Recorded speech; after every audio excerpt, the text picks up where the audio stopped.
My name is Crystal Allegria, and I am the co-director of the Extreme History Project. It is a nonprofit that's located right here in Bozeman, Montana, and we bring history to the public in fun, engaging, and relevant ways.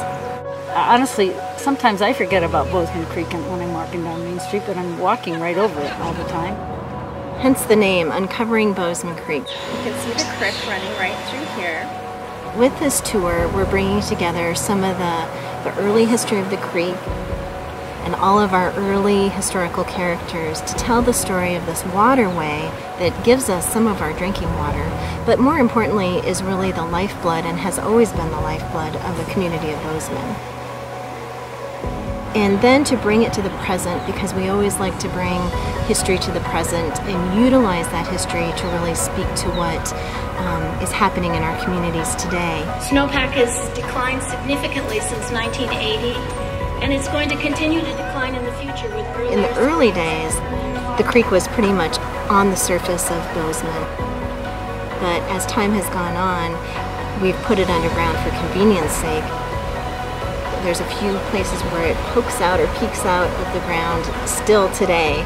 Buildings and alleyways, places that you wouldn't really think about a creek being, but it's still there. It was used much more intensively than we use it today. Everyone utilized the creek, fished in the creek, swam in the creek, fell into the creek.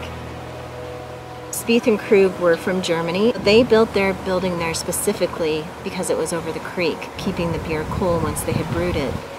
They came to Montana because they knew that beer was important to Montanans then as it is now.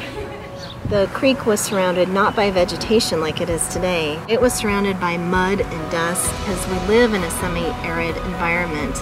And the environment we see today in Bozeman is very much a constructed environment with the trees, lush trees, the green grass, the lilac bushes. We brought a lot of that in, and of course none of that would have been here in the 1860s. I think that will be surprising, that people are just looking at the route of the river. Where we ended at Creekside Park, that little park is hidden. It's just the prettiest little park in town.